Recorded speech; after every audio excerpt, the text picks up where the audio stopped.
자, 14절부터 24절을 제가 읽어드리겠습니다. 그때 왕의 근유대장 아리옥이 바벨론 지혜자들을 죽이러 나가매 다니엘이 명철하고 슬기로운 말로 왕의 근유대장 아리옥에게 물어 이르되 왕의 명령이 어찌 그리 급하냐 하니 아리옥이 그 일을 다니엘에게 알림해 다니엘이 들어가서 왕께 구하기를 시간을 주시면 왕에게 그 해석을 알려드리리이다 하니라.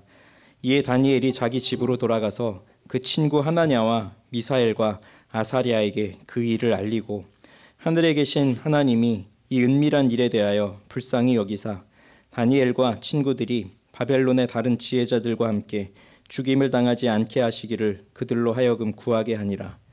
이에 이 은밀한 것이 밤의 환상으로 다니엘에게 나타나 보임에 다니엘이 하늘에 계신 하나님을 찬송하니라. 다니엘이 말하여 이르되 영원부터 영원까지 하나님의 이름을 찬송할 것은 지혜와 능력이 그에게 있음이로다. 그는 때와 계절을 바꾸시며 왕들을 패하시고 왕들을 세우시며 지혜자에게 지혜를 주시고 총명한 자에게 지식을 주시는도다. 그는 깊고 은밀한 일을 나타내시고 어두운 데에 있는 것을 아시며 또 빛이 그와 함께 있도다. 나의 조상들의 하나님이여 주께서 이제 내게 지혜와 능력을 주시고 우리가 주께 구한 것을 내게 알게 하셨사오니 내가 주께 감사하고 주를 찬양하나이다. 곧 주께서 왕의 그 일을 내게 보이셨나이다 하니라. 이에 다니엘은 왕이 바벨론 지혜자들을 죽이라 명령한 아리옥에게로 가서 그에게 이같이 이르되 바벨론 지혜자들을 죽이지 말고 나를 왕의 앞으로 인도하라. 그리하면 내가 그 해석을 왕께 알려드리리라 하니. 아멘. 여기까지 읽겠습니다. 우리 어린 시절 교회를 다니셨다면 주일학교에서 한 번쯤은 들어봤을 법한 이름이 바로 다니엘입니다. 그는 우리 그리스도인들에게도 영웅과 같은 존재이죠. 영웅과 같은 인물입니다. 다니엘이라는 이름을 가진 사람을 또 우리 인생에서 한두 번은 만나봤을 거예요. 그만큼 다니엘이라고 이름도 많이 짓습니다. 연예인들 중에도 있더라고요, 다니엘이. 예전에는, 지금은 그렇게 성행하지 않는 것 같은데 옛날에는 이 이름을 따서 학습법도 있었어요. 다니엘 학습법. 공부에 관심이 없으셨어요, 다들. 다니엘 학습법 유행했습니다. 또 이 다니엘은 창세기에 나오는 요셉과 함께 성경에 나오는 인물 중에서 가장 성공한 인물이라고 인식이 되어져요, 사람들에게. 이런 생각을 하게 된 이유는 요셉도 다니엘도 공통점이 있죠. 타국에서 왕 다음에 권력을 가진 총리가 되었다는 것. 그래서 그의 인생을 아주 성공한 인생, 그래서 자손들도 우리 다니엘처럼 되면 좋겠다, 그런 생각으로 기도도 하고, 이름도 그래서 다니엘이란 이름도 짓고 붙이고 그러지 않겠어요? 그런데 과연 다니엘의 인생이 성공이라는 관점으로만 볼 수 있는 인생이었을까요? 그렇지 않다고 생각합니다. 그에게는 정말 많은 위험이 있었습니다. 출생으로만 본다면 그는 당시 사회에서 얼마든지 성공할 수 있고 출세할 수 있는 사람이에요. 왕족 또는 귀족으로 태어났으니까, 신분상.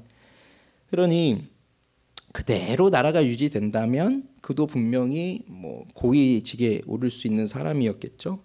그러나 안타깝게도 나라가 휘청휘청거리다가 결국은 이 나라가 이제 멸망에 처하게 되죠.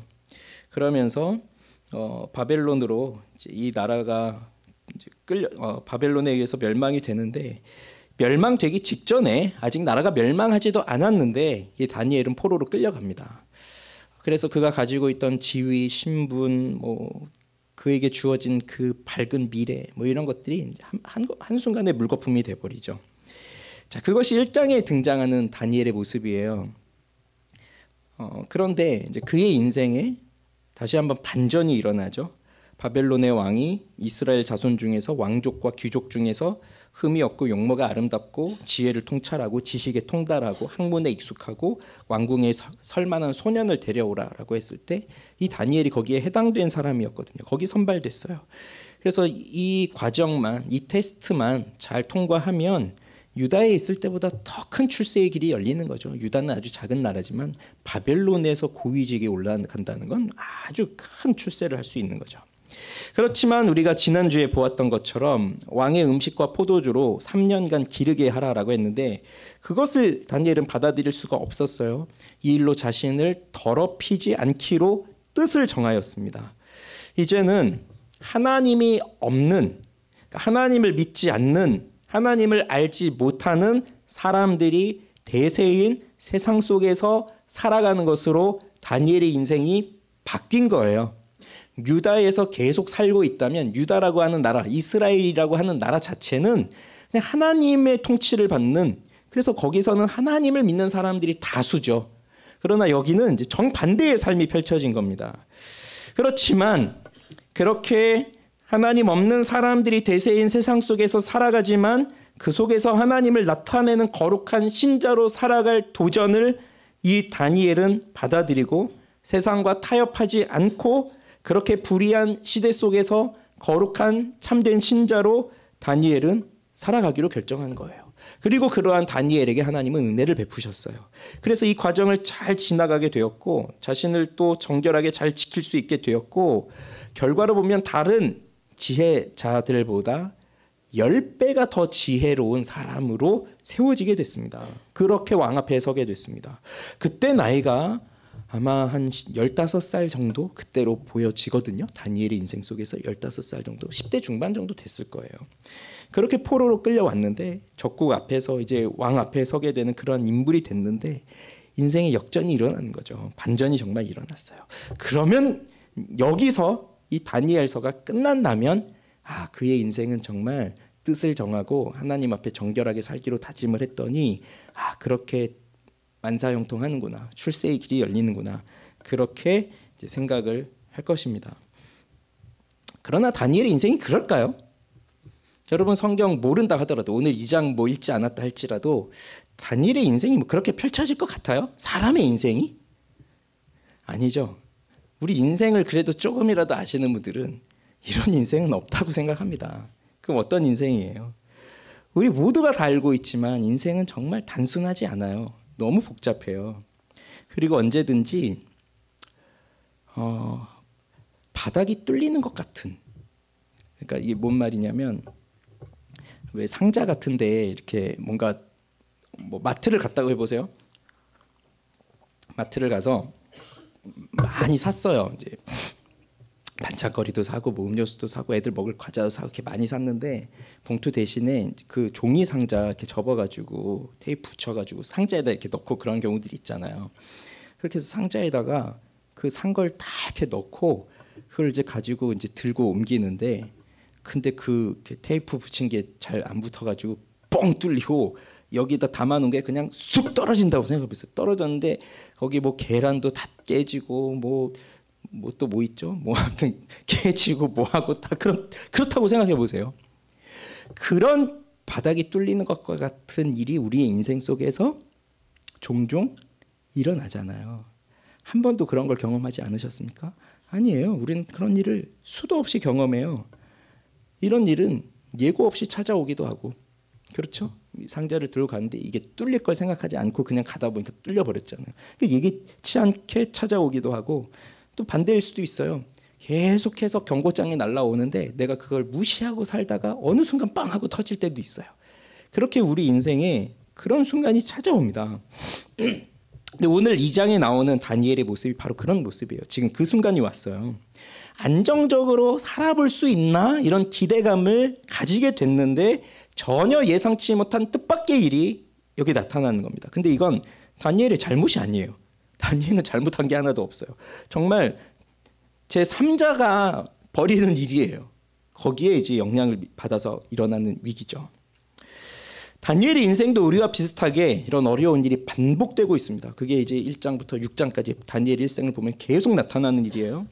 그런데 사실 우리도 많은 위기를 겪으면서 살아왔지만 지금 우리가 겪고 있는 위기보다 비교할 수 없는 것이 다니엘에게 나타났어요. 이거는 우리는 그냥 단순히 뭐 돈이 좀 없네, 또 뭐 좀 일이 좀 잘 안 되네, 뭐 회사 일이 좀 안 되네, 누구 때문에 마음이 좀 상했네, 이런 문제이지만 다니엘은 지금 당장에 모가지가 날아갈 상황이란 말입니다.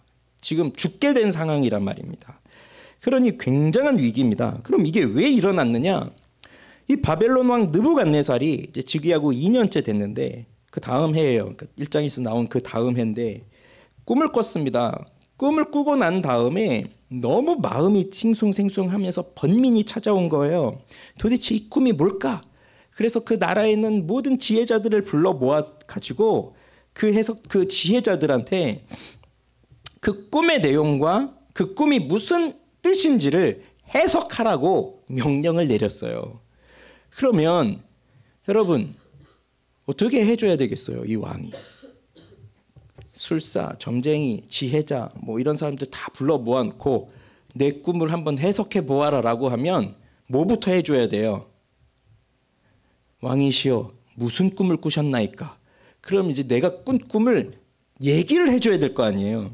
그런데 이 느부갓네살이 너희들이 지혜자이고 너희들이 점쟁이고 너희들이 술사들인데 내가 무슨 꿈을 꿨는지 너희들이 말하고 그게 무슨 뜻인지 해석해라. 그렇게 명한 거예요. 그러니 이 사람들이 얼마나 황당하겠어요. 이 사람이 무슨 꿈을 꿨는지 어떻게 알아요? 그러니 기본적이라면 꿈 얘기를 해주고 그 다음 해석해달라고 해야 되는데 꿈 얘기도 안 해주면서 니들이 알아서 다 하라는 거예요. 그게 가능하겠습니까? 그래서 2장 11절에 보면 이들도 이렇게 말해요. 왕께서 물으신 것은 어려운 일이라 육체와 함께 살지 아니하는 신들 외에는 왕 앞에 그것을 보일 자가 없나이다. 사람이라면 아무도 할 수 없는 일이라는 걸 너무나 잘 알고 있는 겁니다. 그런데 이걸 못하면 너희 몸을 쪼개버리고 너희 집은 거름더미로 삼겠다라고 그렇게 엄포를 놓고 너희가 이걸 하게 되면 많은 축복을 줄 것이다. 선물을 줄 것이다. 그게 바벨론 왕이니까 얼마든지 이렇게 할 수 있는 거죠. 이 일로 인해서 다니엘과 세 친구들도 동일한 위기를 겪습니다. 왜요? 다니엘과 세 친구들도 그 과정을 지나가면서 이들도 이제 이 나라의 지혜자들에 속한 거예요. 이들도 이걸 빨리 해결해내야지 안 그러면 이들도 같이 죽는 겁니다. 그러면 이 다니엘이 처한 위기는 한마디로 죽음 앞에 놓여있는 위기라고 할 수 있는데 이런 상황이라고 하면 여러분은 무엇부터 하시겠습니까? 그리고 지금 이 위기에 처한 사람들은 뭐 세상에서 그냥 뭐 아무것도 아닌 사람들, 뭐 세상에서 그냥 멍청하고 미련하고 뭐 그런 사람들 아니에요. 가장 지혜로운 사람들이에요. 가장 지혜로운 사람들. 그들이 이 위기를 벗어나기 위해서 할 수 있는 일이 뭘까요? 그래서 우리는 다니엘이 한 일을 주목해 봐야 됩니다. 다니엘은 세상의 지혜자들과 분명 다르게 행동합니다. 그 상황에서 한 첫 번째 행동부터가 다른 사람들과 완전히 다른 일이에요. 그래서 우린 2장에서 이 다니엘이 한 일을 이제 말할 건데 세 가지예요. 첫째는 기도입니다. 기도. 14절부터 보시죠. 14절부터 16절을 읽겠습니다. 그때 왕의 근유대장 아리옥이 바벨론 지혜자들을 죽이러 나가매 다니엘이 명철하고 슬기로운 말로 왕의 근유대장 아리옥에게 물어 이르되 왕의 명령이 어찌 그리 급하냐 하니 아리옥이 그 일을 다니엘에게 알림해 다니엘이 들어가서 왕께 구하기를 시간을 주시면 왕에게 그 해석을 알려드리리이다 하니라. 다니엘이 이제 어느 정도 위치가 있는 것 같아요. 그래서 왕의 근위대장이라는 사람과 이렇게 이야기를 나눌 수 있을 정도가 됐어요. 왜 이렇게 급하냐? 시간을 주면 우리가 좀 해결해 보겠다. 그래서 왕께 구하기를 시간을 주시면 왕에게 해석을 알려드리리이다. 이렇게 이제 다니엘이 한 거죠. 그러면 이 죽음의 위기에 처했을 때 다니엘이 한 것이 기도라는 건데, 자, 지혜로운 사람들이 서로 모여서 이렇게 도망갈 일이 아니라 한번 같이 모여서 가장 지혜로운 사람들이니까 하나씩 의견을 내고 이 어려움을 해석해 극복할 수 있을 만한 방안들을 마련해 보자라고 하면 지혜로운 사람들이 뭐 얼마나 많은 지혜를 내놓을 수 있겠습니까? 그런데 사람들끼리 모여서 머리를 맞대고 우리가 이 문제를 어떻게 해결할까 논의를 하는 것은 그것이 바로 사람들이 하는 방식인 거예요. 사람들이 하는 방식이에요. 그게 어려움이 처했을 때 즉각적으로 하게 되는 우리들의 본성에서 나오는 겁니다. 그래서 사람은 본능적으로 자기 힘으로 모든 것을 해결해 보려고 해요. 그러나 번번이 실패하죠. 자, 여기서 다니엘이 다른 점은 이제 17절, 18절에 나오는데 같이 읽어봅시다. 17절, 18절. 이에 다니엘이 자기 집으로 돌아가서 그 친구 하나니아와 미사엘과 아사리아에게 그 일을 알리고 하늘에 계신 하나님이 이 은밀한 일에 대하여 불쌍히 여기사 다니엘과 친구들이 바벨론의 다른 지혜자들과 함께 죽임을 당하지 않게 하시기를 그들로 하여금 구하게 하니라. 다니엘과 세 친구들이 여기 나오죠. 우리 다음 주에 3장에서 보게 될 이 세 친구들. 다니엘은 그 친구들을 불러 모아놓고 우리 하나님께 불쌍히 여겨달라고 기도하자. 그래서 우리가 저 바벨론의 다른 지혜자들과 함께 죽임을 당하지 않게 되도록 우리 하나님께 기도하자. 그래서 친구들에게도 기도하게 한 거예요. 그리고 자신도 기도를 하는 거죠. 그러니 다니엘은 어떻게 합니까? 혼자의 힘으로, 자기의 힘으로 해결하려고 하지 않습니다. 친구들에게 기도의 요청을 합니다. 이것도 혼자 할 수 있잖아요. 기도해야 돼. 그리고 혼자 기도하러 골방에 들어갈 수 있는데 다니엘을 보면 친구들과 함께 기도를 요청하고 있어요. 기도해달라. 기도해 주세요. 우리 같이 기도합시다. 이렇게 기도를 요청하고 있어요. 그게 다른 점입니다. 이것이. 기도는요. 최대한 빨리 우리의 필요를 하나님께 아뢰는 거예요. 잘 기억하십시오. 기도는 최대한 빨리 우리의 필요를 하나님께 아뢰는 거예요. 그래서 그렇게 한다는 것은 우리가 지금 이러한 한계에 직면했습니다. 우린 이걸 할 수 없는 상황입니다. 그걸 하나님 앞에 인정하는 거예요. 그런데 그게 빠르면 빠를수록 좋다는 거죠. 계속 미루고 가다가 그게 아니라 빨리 한다는 거예요. 인생에 어려움이 터지면 보통 사람들 같으면 한번 생각해 보세요. 그동안 내가 어떻게 해왔는지, 지금 이 문제에서 내가 해결할 수 있는 것이 뭘까? 아마 이걸 생각할 거예요. 밤새 고민하면서 나는 여기서 내가 뭘 할 수 있을까? 내가 할 수 있는 게 뭘까? 이런 걸 생각할 거예요. 깊은 고민에 빠지고. 그러다 보면 뭐가 생각납니까? 이 일을 해결해 줄 만한, 나 혼자서는 안 되니까. 혼자 해결할 수 있으면 그게 무슨 어려운 일이겠어요. 나 혼자서 안 되니까 이걸 해결해 줄 수 있을 만한 사람이 누가 있을까를 찾아보는 거예요. 만약에 돈 문제가 터졌다. 그러면 누가 나한테 돈을 빌려줄 수 있을까? 아니면 무슨 어려운 일이 터졌을 때 그것을 무마해 줄 수 있는 권력을 가진 사람이 누가 있을까? 이런 걸 찾는 겁니다. 그게 보통 사람들이 하고 있는 모습이에요. 재밌는 게 느부갓네살도 지금 그 일을 하고 있잖아요. 꿈을 꿨는데 도무지 이게 뭔지를 모르겠으니까 이 세상의 가장 그 권력자, 가장 부유한 자, 모든 걸 다 가지고 있는 이 사람도 끝내 사람들 불러다 모아놓고 내가 도대체 어떻게 해야 되냐, 지금 그거 하고 있는 거잖아요. 이거는 돈이 많든 지혜가 있든 권력이 있든 아니면 그렇지 못하든 간에 사람들이라면 자신이 닥친 어려운 문제 속에서 이러한 방식으로 해결해 보려고 합니다. 그런데 더 문제가 있는 사람들은 이런 사람들이죠. 더 문제가 있는 사람들은 이런 고민도 하지 않아요. 왜? 회피하거든요. 피하고 싶은 거예요. 직면하고 싶지 않아요. 그냥 절대로 되라. 어차피. 이게 심해지면 이제 극단적 방법으로 가는 거죠. 더 이상 이 세상에 소망이 없다. 그러니 여러분, 우리는 이 보통의 사람들과 같이 살면 안 됩니다. 그렇게 하면 안 돼요. 우리는 그리스도인이기 때문에 그래요. 그러면 그리스도인은 위기 앞에 섰을 때 우리가 해야 되는 건 무엇입니까? 자, 하나 둘 셋 한번 말씀해 보세요. 하나 둘 셋. 그렇죠. 이미 모든 답을 우리는 다 알고 있어요.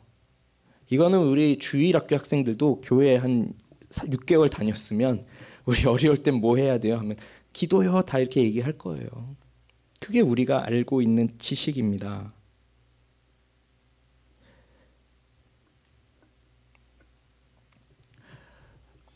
어려운 상황에서 기도를 한다는 것은 내가 하나님께 모든 것을 맡길 테니 이제 나는 아무것도 안 하겠습니다. 어차피 난 할 수 있는 능력이 없으니 난 아무것도 하지 않겠습니다. 하나님이 모두 다 해결해 주십시오. 그걸 말하는 건 아니에요. 오해하지 마십시오. 어려운 일이 있을 때 하나님께 기도한다는 건 내가 할 일도 안 하겠다 그 말은 아닙니다. 그냥 하나님이 다 알아서 해주십시오. 그게 아닙니다. 돈 문제가 생겼으면 당연히 기도해야죠. 기도하는데 난 일을 안 해요. 그냥 하나님이 알아서 돈을 주시겠지. 그런 생각만 하고 있어요. 그렇게 해야 되는 그것이 아니라는 거예요. 기도하면서 내가 해야 할 것을 성실하게 해나가야 돼요. 그래서 이런 상황에서 기도한다는 건 이런 거예요. 하나님, 제가 주님께 도움을 구합니다. 저는 이 문제를 해결할 힘도 없고 능력도 없습니다. 제 주변에 이것을 도와줄 만한 사람도 없습니다. 아무리 생각해 보아도 답이 나오지 않습니다. 그러니 저는 주님을 의지합니다. 주님께서 저를 도와주시옵소서. 저와 함께해 주시옵소서. 제가 가지고 있는 재능, 주께서 주신 지혜, 제가 가지고 있는 물질, 제가 하고 있는 일, 이 모든 것들을 최선을 다해서 할 테니 이것을 사용하셔서 나를 또 이 어려움에서 극복할 수 있게 해주시옵소서. 사실 이런 내용이에요. 기도한다는 것. 그러니까 기도하지 않는 사람은 내 힘으로 모든 걸 해결하려고 하는 것이고, 기도하는 사람들은 하나님을 의지하면서 내가 하는 일을 한 거예요. 하나님 그걸 주신 거잖아요. 우리에게 그 일을 주셨고 그 지혜를 주셨고 그 자원들을 주셨으니까 아무것도 안 한다는 뜻은 아니에요. 그래서 어려운 일을 당할 때 우리가 우선적으로 행하여야 하는 것은 기도인데, 그리고 우리는 그 답을 너무나 잘 알고 있는데, 그런데 이제 문제는 이겁니다. 이제 문제에 대한 답은 알고 있는데 그 문제의 답을 실천할 수 있는 사람은 누가 있을까? 신방을 하잖아요. 신방을 하면요, 거의 90% 이상은 결론이 무슨 상황이 됐든 간에 결론이 기도하세요. 기도하겠습니다. 이걸로 끝이 나요. 거의 신방하다 보면. 그렇잖아요. 목사가 아유 집사님 1억이 필요하시다고요? 제가 1억 제 이름으로 대출해 드리겠습니다. 뭐 그럴 수 없잖아요. 저도 없는데. 목사는 할 수 있는 게 뭐예요? 기도하겠습니다. 우리 기도합시다. 그거고요. 그리고 권면해 줄 수 있는 것, 가르쳐 드릴 수 있는 것, 지금 이런 상황에서는 기도하셔야 됩니다. 기도하기 어려우십니까? 기도하기 어려우시면 교회로 나오셔서 기도하세요. 시간을 정해서 기도하세요. 그냥 5분 기도할 문제가 아닙니다. 우리 열심으로 기도해야 됩니다. 이렇게 해서 결론을 내려요. 그분들도 다 아멘 하면서 고개를 끄덕이고 눈물을 흘리며 돌아가요. 그런데 교회에 있어 보잖아요. 기도하러 오시는 분이 없어요. 이게 현실이에요. 그러니 다 아는 거예요. 기도해야 된다는 것을 알고, 그 목회자도 알고, 어려움을 처한 당사자도 알고, 기도해야 된다는 걸 알지만, 근데 정말 기도하러 나오는 건 또 다른 문제인 거예요.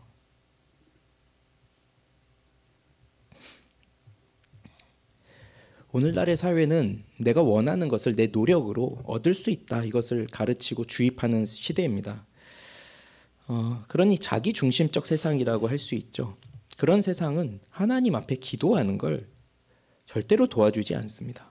그리고 기도하는 사람을 오히려 무시하죠. 기도할 시간에 너 더 노력이나 해라, 더 열심히 해라, 노력하지 않고 괜히 신의 요행만 바라고 그런 요행을 바라지 말아라. 뭐 이제 그런 것이 오늘날의 세상입니다. 그런데 우리로 하여금 기도하지 못하게 하는 또 다른 어려움이 있어요. 뭐 세상도 그렇지만 또 다른 어려움. 여러분도 겪어보셨을 겁니다. 우리 내면에 있는 문제입니다. 우리 내면에 있는 문제.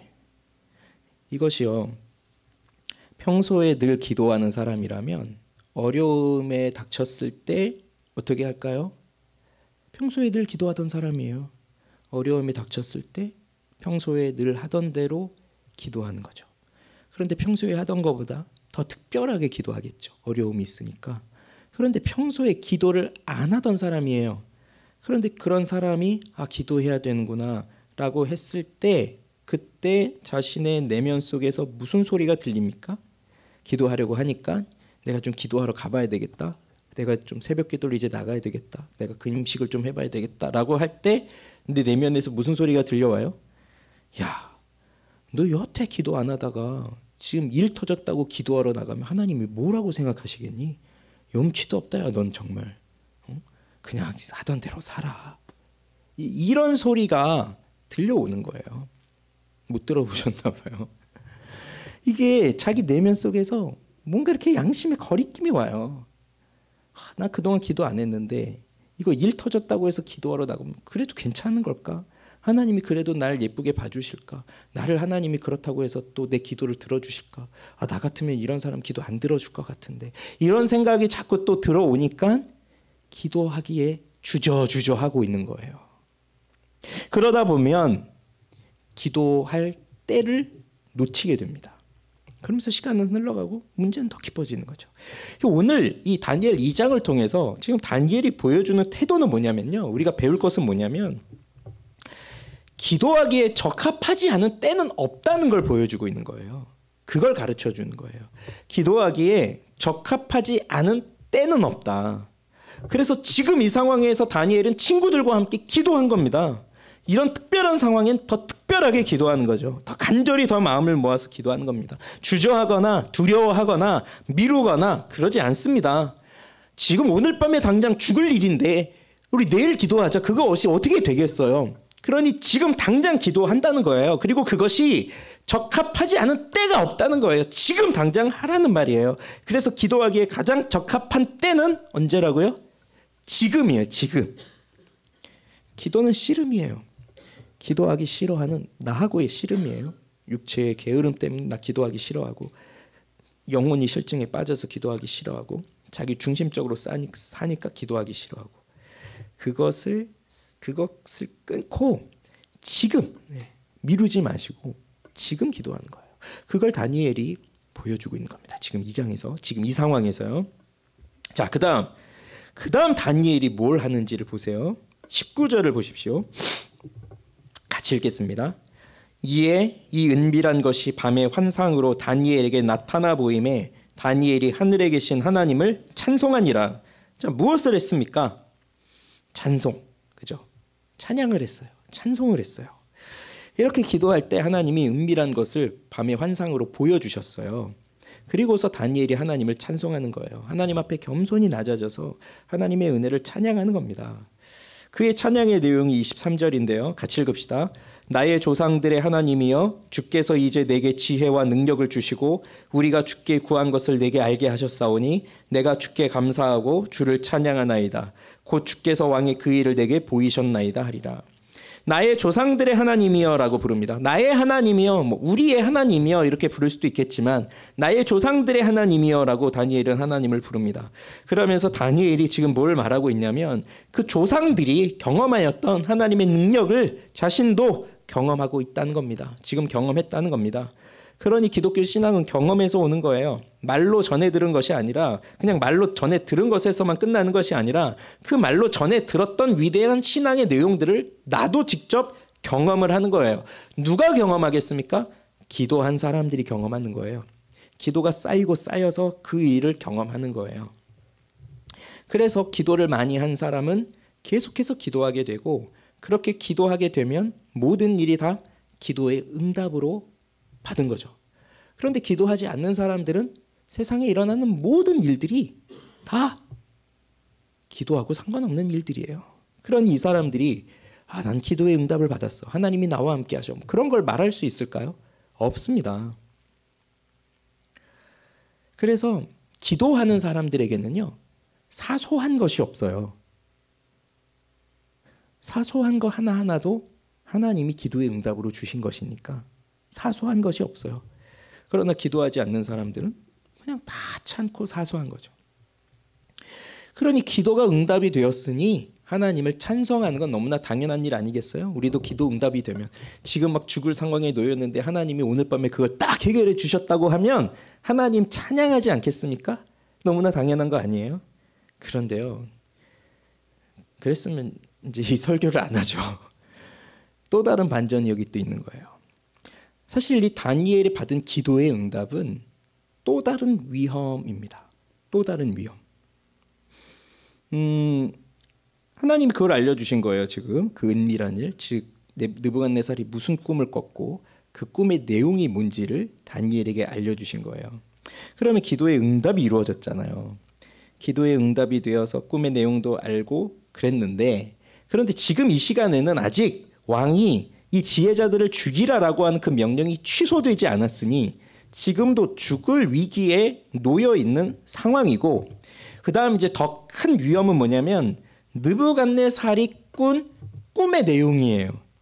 꿈의 내용. 자, 그게 이제 오늘 읽은 부분 뒷부분에 이제 나오는 건데요. 대략 이제 말씀을 드리면 꿈에서 왕이 큰 신상을 봅니다. 크고 광채가 매우 찬란하고 모양은 심히 두려운 그런 형상, 그런 우상을 봐요. 그런 그 신상을 봐요. 그런데 머리는 순금으로 되어 있고 가슴과 두 팔은 은으로 되어 있고 배와 넓적다리 허벅지는 노스로 되어 있고 종아리는 쇠, 발은 쇠와 진흙으로 되어 있어요. 그런데 손대지 않은 돌이 나와서 발을 쳐서 부수니까 이 우상, 이 형상이 그냥 다 산산조가 깨져버리는 거예요. 그러면서 돌은 태산을 이루어서 온 세계에 가득해져요. 이 꿈을 꾼 거예요, 느부갓네살이. 도대체 이게 뭘까? 그게 이제 궁금한 건데, 이 의미가 뭐냐, 이 꿈의 의미가. 자, 순금, 이제 머리가 순금이라고 했잖아요. 금. 그건 뭘 뜻하냐면 바벨론을 말하는 거예요.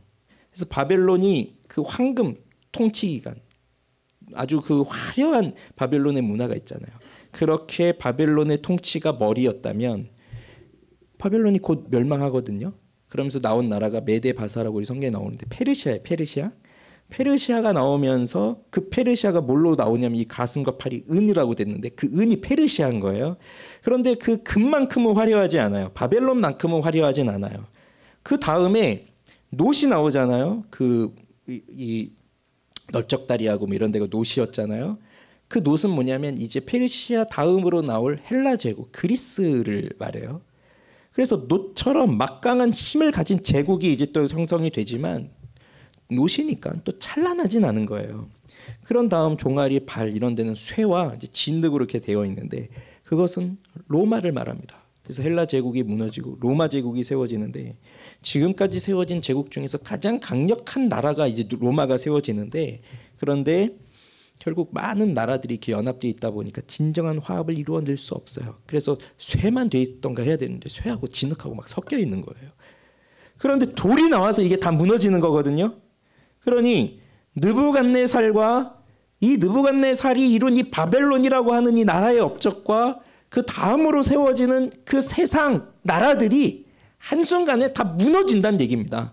그래서 이 꿈의 내용은 결론을 말하면 느부갓네살 왕이요, 당신은 멸망할 겁니다. 그 얘기인 거예요. 그러면 우리 사극 같은 거 보면 왕 앞에 불려가서 왕이 질문했을 때 왕이요, 당신은 죽습니다. 이러면 이제 무슨 일이 일어납니까? 왕을 어떻게 뭐라 그러죠? 단어가 생각이 안 나네요. 사극 많이 보신 분들, 자, 이럴 때 왕을 뭐 한다고 합니까? 다들 안 보셔가지고 그런 있잖아요. 그러면서 그 나쁜 말 하는 사람들을 좋게 봐줍니까? 데려다가 죽이잖아요. 모함하고 왕을 모함하고 모욕을 준다. 뭐 왕을 모욕하는구나. 뭐 이러면서 죽이고 하잖아요. 그러면 다니엘이 지금 이 꿈 이야기를 알게 됐습니다. 그럼 무슨 생각이 들겠어요? 이제 우리가 살 길이 생겼구나. 그런데 꿈 내용을 보니까 이건 살 게 아니라 죽을 일이네. 이 얘기했다간 죽게 생겼네. 그럼 또 보통 사람 같으면 어떻게 되겠어요? 하나님 도와주세요. 근데 하나님 응답을 주셨어요.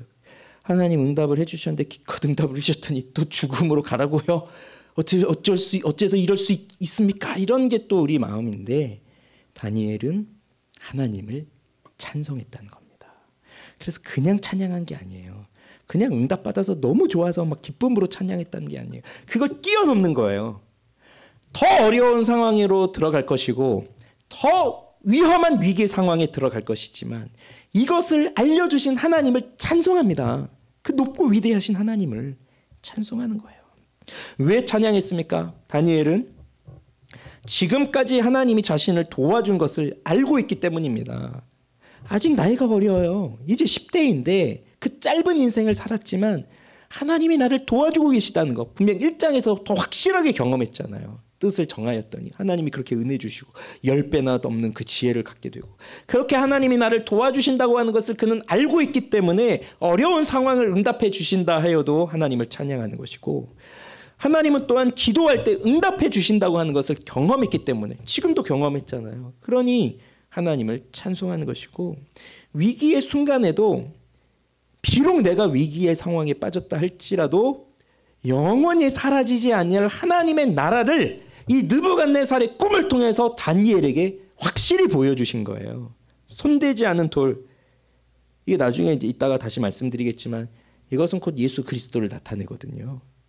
이것이 와서 세상 나라를 다 무너뜨리고 태산을 이루고 온 세상을 정복한다고 했어요. 그 하나님의 나라, 그 예수 그리스도의 나라가 올 것이라고 하는 것을 확실히 봤기 때문에 그 소망이 있어서 비록 내가 더 어려움에 빠진다 할지라도 하나님을 찬양하는 거예요.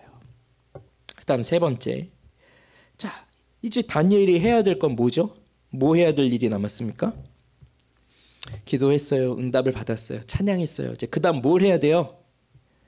왕한테 가야죠. 그래서 왕한테 가서 이 이야기를 해야죠.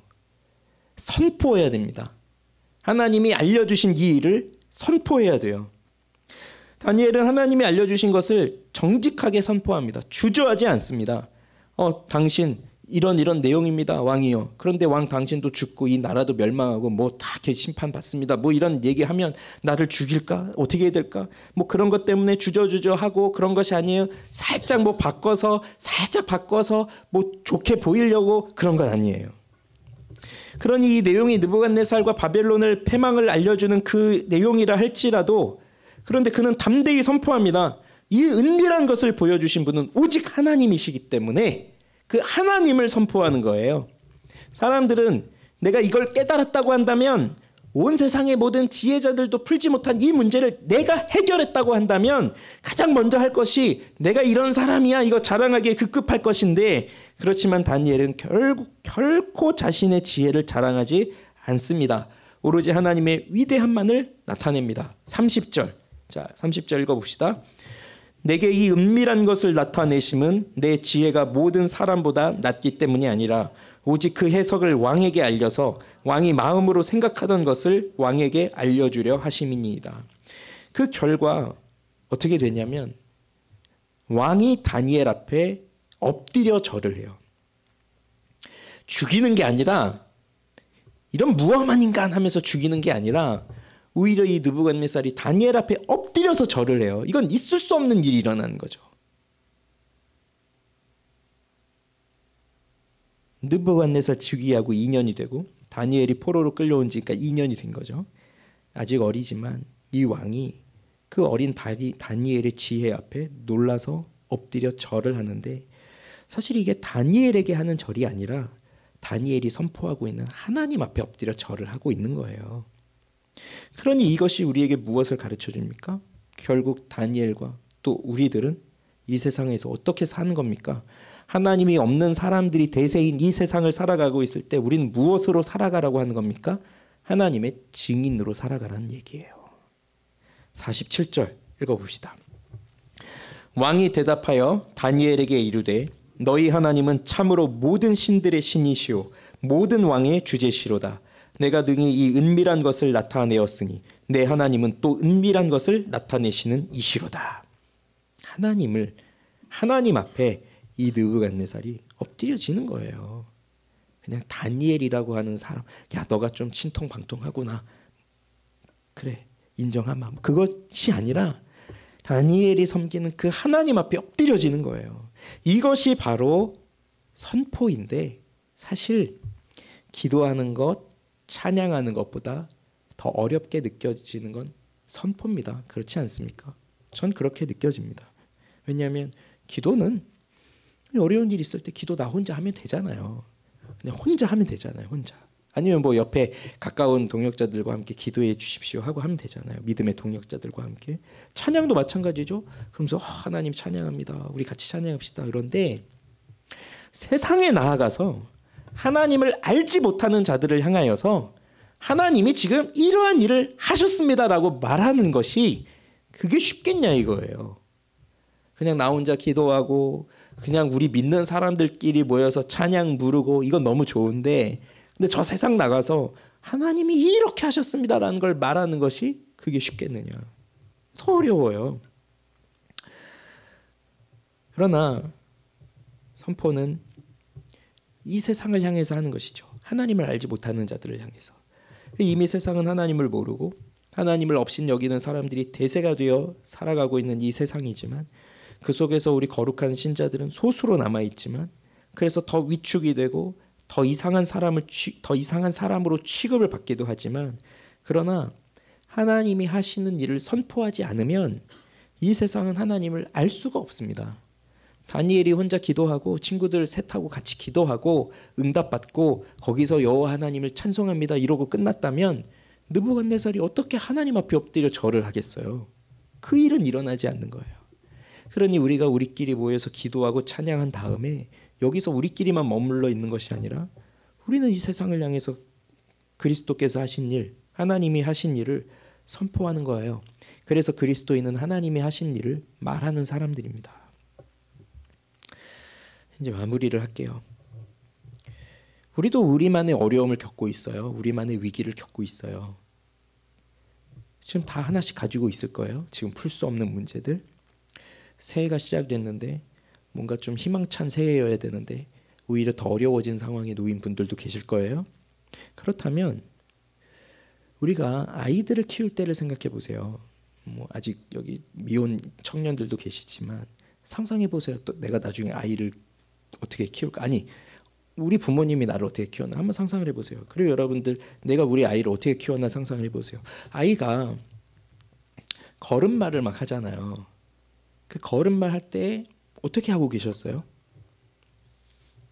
자, 1번, 2번, 3번 어떻게 하고 계셨어요? 다 이러고 계시지 않았어요? 애가 넘어질까봐, 넘어지면 붙잡아 줘야 되니까, 그죠? 자전거 처음 탈 때 그 뒤에서 넘어질까봐 뒤에서 막 달려가잖아요. 쫓아가면서. 근데 아이가 잘 걸었어요. 자전거 타는 것에 성공했어요. 그러면 그 아이들은 뭐라고 생각해요? 내가 해냈다. 내가 해냈다고 생각하죠. 근데 사실 그렇게 해내기 위해서 지금 뭐가 있었던 겁니까? 내 뒤에 보이지 않는 엄마의 손이 있었어요.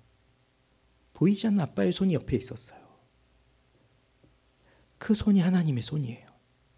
그 우리가 지금 걸음마를 하고 뭐 이리 뒤뚱 하면서 이렇게 넘어질까 말 이러면서 가고 있는데, 지금 우리 막 넘어질 찰나에 있는데 하나님은 우리를 향해서 그렇게 손을 뻗고 계신 거예요. 넘어지면 바로 붙잡아서 일으켜 주시고, 넘어지면 바로 붙잡아 일으켜 주시고, 그 보이지 않는 손이 우리 옆에 있다는 겁니다. 보이지 않는 하나님의 손이 뒤에 있다는 거예요. 지금도 우리를 끊임없이 보고 계신 거예요. 그러면서 우리를 붙잡아 주고 계신 거예요. 이걸 생각한다면, 그러면 우리가 풀어낼 수 없는 어려운 문제에 있다 할지라도 하나님을 의지하면서 기도할 수 있는 거죠. 지금 내가 기도하면 바로 내 옆에 있는 하나님의 손이 나를 붙잡아서 나를 일으켜 주시고 내가 갈 수 있는 힘을 주신다는 거예요. 그러니 기도할 수 있다는 게 얼마나 감사한 일입니까? 세상의 사람들은, 보통의 사람들은 어려운 일이 당할 때 이 문제를 풀어낼 데가 없어서 그냥 술 마시고 뭐하고 그러면서 풀어낼 수도 없지만, 우리는 그 상황에서 하나님 앞에 기도할 수 있으니 이것이 얼마나 감사한 일입니까? 그런데 다니엘이 기도한 것 좀 이상해 보이지 않아요? 우리같이 연약한 사람들은 그래, 어차피 머리도 못 났고 어차피 지혜도 없고 어차피 힘도 없으니 우린 기도라도 해야지. 그러나 다니엘 같은 사람은 이 바벨론에 있는 수많은 지혜자들보다 10배나 뛰어난 사람인데, 근데 이 사람이 가장 지혜로운 사람인데 이 사람이 하고 있는 일이 뭐냐? 기도를 하고 있는 거예요. 가장 기도를 안 할 것 같은 사람이, 왜냐하면 너무 지혜로우니까 자기의 지혜로도 세상을 얼마든지 살아갈 수 있는 이 사람이 바로 기도하고 있는 거예요. 그것이 바로 정말로 지혜로운 사람이에요. 지혜는 여호와를 경외하는 것이니까요. 그러니 기도하는 것을 부끄러워하지 마시고 기도만이 우리를 살리는 길이다. 그걸 믿으십시오. 왜 그렇습니까? 우리 44절 45절 마지막으로 읽어봅시다. 44절 45절 시작.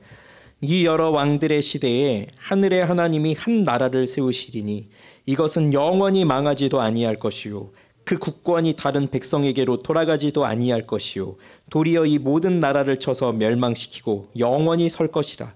손대지 아니한 돌이 산에서 나와서 쇠와 놋과 진흙과 은과 금을 부서뜨린 것을 왕께서 보신 것은 크신 하나님이 장래의 일을 왕께 알게 하신 것이라.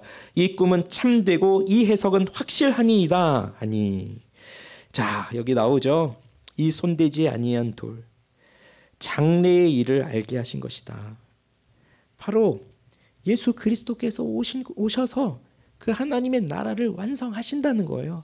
그런데 이것이 다니엘과 느부갓네살의 입장에서 본다면 이것은 장래에 일어날 일이지만 지금 우리의 입장에서 보면 이건 이미 과거의 일이에요.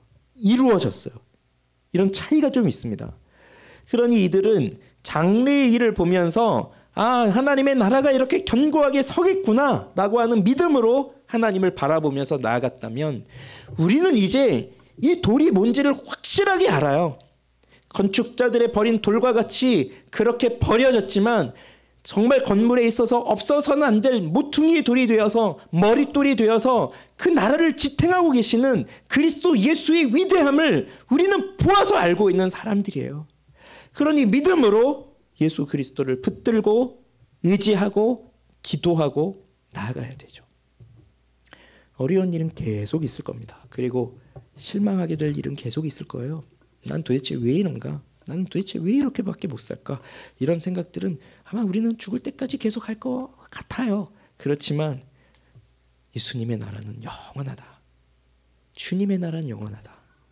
그리고 거기에 우리를 불러주셨다. 나를 불러주셨다. 그거 잊지 마십시오. 그리고 주저하지 마시고 지금이 기도할 때입니다. 지금 기도하면 하나님은 응답하십니다. 응답하면 우리는 하나님을 찬송할 것이고 그 찬송과 더불어 우린 하나님을 이 세상에 선포할 것입니다. 그렇게 믿음으로 사는 우리 모두가 되기를 바랍니다. 우리 찬양하겠습니다.